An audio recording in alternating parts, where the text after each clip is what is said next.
friends, and welcome back. If you're new here, hi, I'm Kallie Branciforte, and today I'm going to tell you about one very important thing that I've learned over the last few years that has honestly transformed how I live my life. And that is that the biggest, most impactful things in your life are very rarely the outcome of big actions or accomplishments. I've come to realize that instead, it's the small, simple things that you do every day that end up having the most profound impact on who you are. It's the little routines and habits that we commit to and stick with that end up shaping our days, years, and ultimately our lives. All right, I know, big stuff right out the gate. You're like, hold up, Kallie, you're coming at me with the deep talking and the psychology before I've even had a chance to catch my breath or have a sip of coffee. I know, I'm trying to come at you with a good old-fashioned hook, grab the audience's attention, reel them in, and make them want to know more. Honestly, how'd I do? Are you a little bit intrigued? Maybe?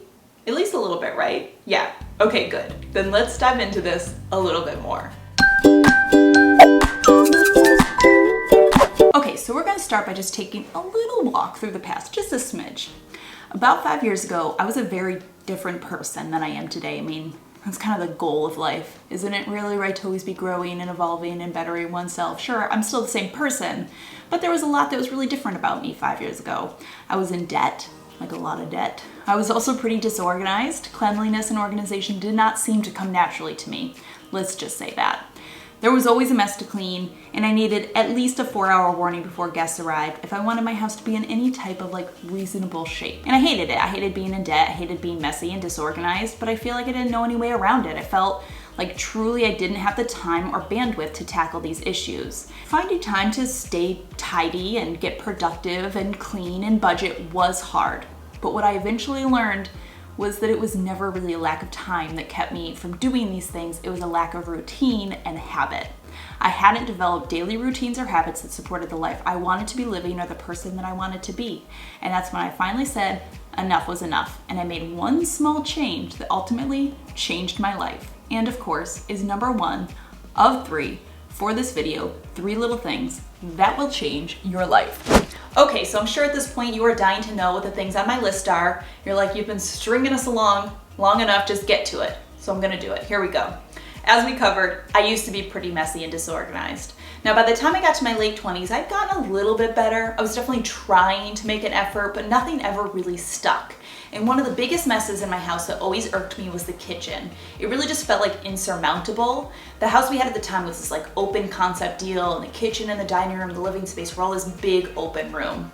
And when I would come down in the morning to have my morning coffee on the couch, I hated looking over and seeing the untidy kitchen and the undone dishes in the sink from the night before. It was honestly the worst start to the day. So I made myself a little agreement.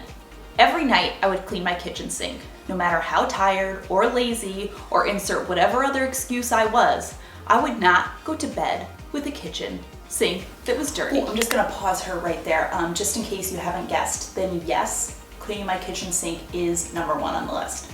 Okay, unpause. Now, it wasn't a huge thing. I wasn't asking myself to deep clean every day or pick up the entire kitchen just to clean that sink. And I really committed.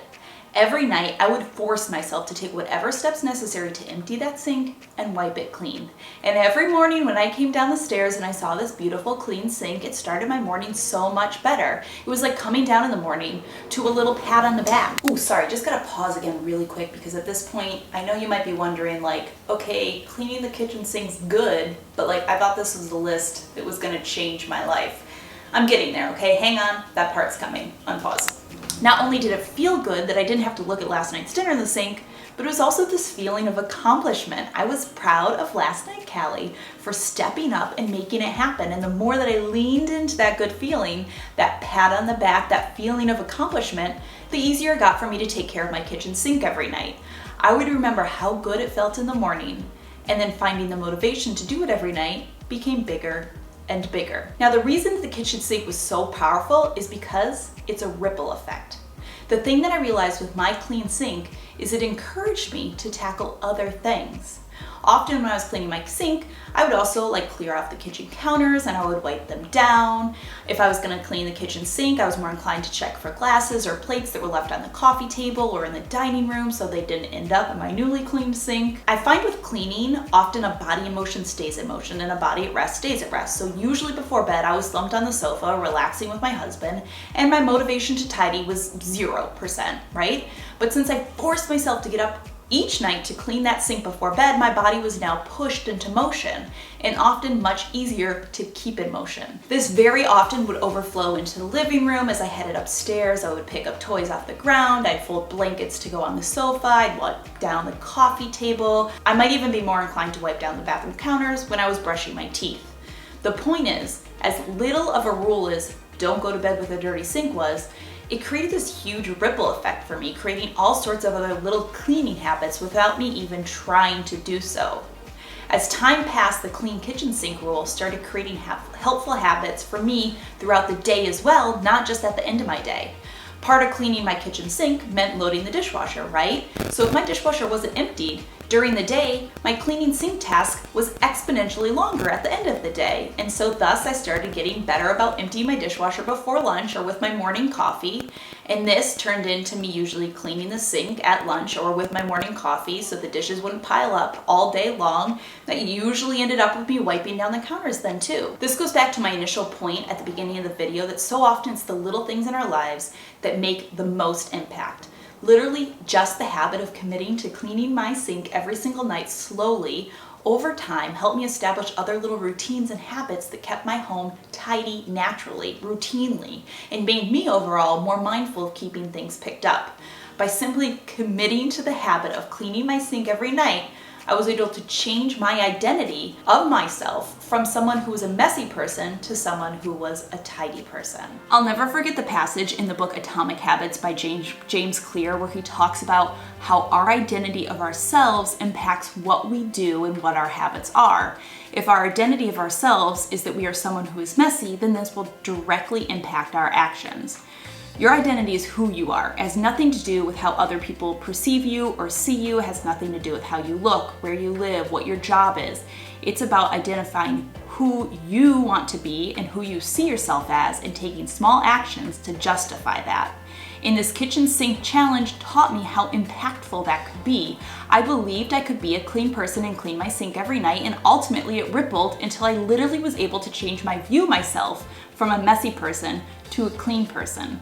And when I identified as someone who is clean, my actions reflected that without me even realizing it. Okay, so once I saw how great the sink challenge went, I realized I could probably change other aspects of my life and my identity using the same method by making a small little change and committing to it every day. So the next little change I made was picking out what I wanted to wear the night before so that every morning I didn't have an excuse not to get dressed. Now listen, I'm not saying I was pulling out slacks and a blazer and heels every morning, but I do think that there's benefit in getting yourself to a level where you feel put together every morning. And put together is different for all of us. For me, I get myself to a place where I feel like if I needed to run errands or if someone had to come by the house, I wouldn't feel like embarrassed by what I was wearing or how I looked. It's a simple casual outfit. For me, it's like leggings or a pair of comfortable jeans. It's not pajamas, sweats, or my cozy robe. This also includes my hair. This doesn't mean I'm doing a 30-minute session of curling it, but I'll brush it and I'll smooth it at least. And on my face, I make sure I get on some tinted SPF, some concealer, some blush, and mascara. Now, I know getting dressed often can feel like the bottom of your priority list. Maybe you're like, I spend all day sitting at a desk in my bedroom, or I'm watching my toddler and my baby all morning. I'm gonna be covered in spit up and peanut butter by 10 a.m. Hello, me. Why do I need to get dressed? There have been studies that show that putting effort into your appearance, getting dressed, doing your hair, getting presentable, actually correlates directly with your mental and emotional state. Actually, one of the main signs of depression is not bathing or getting dressed regularly. In contrast, putting on an outfit that makes you feel good and feel like you're put together is said to release the good neurotransmitters like dopamine, endorphins, and serotonin. I can tell you without a doubt, my days go smoother when I am dressed and ready before 8 a.m. Not only do I, yes, feel presentable and put together and probably get a little more endorphin rush when I look in the mirror versus when I look in the mirror with bedhead and PJs, but I feel more capable. Getting dressed mentally switches me from just waking up and getting my coffee to ready to start the day. I'm able to tackle whatever the day is going to throw at me. Putting on pants and shoes tells our mind and our body it's daytime and it's time to work and be productive. Now, all these things I just spewed at you is great and true. Getting dressed will make you mentally and emotionally feel better and prepared for your day to be more successful and productive. But ultimately, the act of getting dressed is so important because, like the kitchen sink, it creates a ripple effect. Getting dressed is just one little task that ripples into more. The habit of getting dressed often creates the other healthy habits around productivity and self-care. Just like cleaning my kitchen sink helped me change my self-identity into someone who cleans, putting on my outfit each day so I'm dressed each morning helps me change my self-identity into someone who is more productive and capable. An example is when I had my second baby, I obviously didn't really focus on like getting dressed every morning right away. If you had a baby, you know what I mean, in those first few weeks. But the minute that I started back on getting dressed every morning, even if it was just postpartum leggings and a loose t-shirt with a little concealer and a little mascara, my life started to feel a little more back to normal. I made time to shower. I started journaling in the morning. I felt more capable and able to tackle little tasks around the house when she was sleeping. I started waking up a little earlier to have time to start my day. I started doing yoga, which for me is bizarre because I have never been a worker outer in any capacity. All I'm saying is it rippled into other acts and habits of self-care and productivity. Okay, so we've talked about habit number 1, cleaning your sink every night and how it will help you create simple routines and habits to a tidier home. And habit 2, getting dressed each day, which boosts your emotional and mental well-being and ripples into other habits that promote self-care and productivity. So my final habit is to declutter one thing every day in your home or general life. We all have clutter of some type in our home. I mean, truth be told, we're a nation waging a war on clutter. With our access to one-click shopping and online deliveries, there are way more means in which things enter our home than exit our home. And thus, you end up with clutter. And I don't care how good you are asking yourself if things are sparking joy or not, stuff gets into our house. Packages, schoolworks, tools from home projects, gifts from family and friends, mail, paperwork, empty boxes, stuff comes in and you can't always control it. The problem is when left unattended for just a short period of time, clutter can get out of control really easily and it can really start to impact our day-to-day living. Clutter makes us feel overwhelmed, it's linked to stress, it wastes our time, our energy, and our money. But the biggest problem I've found with clutter is that many of us equate the solution to our clutter problem to the show hoarders. We think the only way to declutter is an all or nothing attack. We need to empty the contents of our home onto our front lawn and spend an entire weekend meticulously sorting through each thing into keep, toss, or donate piles. But in reality, most of us don't have an entire weekend and a full team of professional organizers to come help us empty the contents of our home onto our front lawn. It's also not a practical solution to avoid our clutter for months and then try to tackle it all in one fell swoop. Okay, fun little side note, I always thought it was pronounced one foul swoop. Like fowl, like a bird. You know, because like birds swoop. Anyways, turns out it's not. It's one fell swoop. And the origin is actually from Shakespeare's Macbeth, where he compares the murder of Macduff's wife and his children to a hawk swooping down on defenseless prey. However, again, still not foul. He uses fell as an adjective meaning ruthless, and swoop as in a bird swooping ruthlessly. And thus, the origin actually does have to do with a bird, but not at all in the way that I thought. And there's your literacy history fact of the day. You're welcome. However, no, we can't tackle all of our clutter in one fell swoop. Once again, the answer is a small little change that you commit to every day.